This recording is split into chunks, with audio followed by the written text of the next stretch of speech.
Christina Hammock Koch. Christina Koch was born in Grand Rapids, Michigan on January 29, 1979, moving to North Carolina at age 3. As a child, Christina dreamed of becoming an astronaut and attended NASA Space Camp. Christina graduated from North Carolina State University with a bachelor's degree in physics and electrical engineering and a master's degree in electrical engineering. After graduation, Christina took science and engineering jobs in such remote locations as Antarctica, Greenland, the north coast of Alaska, and the American Samoa. She became the first woman to serve as cryogenics technician at the South Pole. One of the scientific instruments she worked on traveled on the Jupiter-Juno mission in 2011. While working in Barrow, Alaska, about 500 miles north of the Arctic Circle, Christina submitted her application to NASA and was selected for the astronaut candidate class of 2011.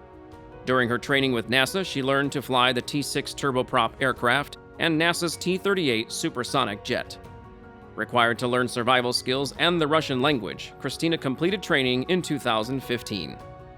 During her subsequent missions, Christina set several space records, including the longest single spaceflight by a woman, spending 328 days in space.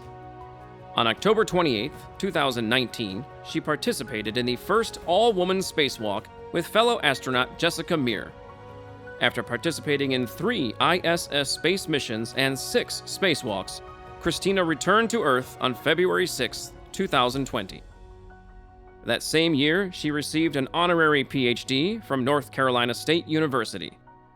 Christina is currently training as an Artemis team member.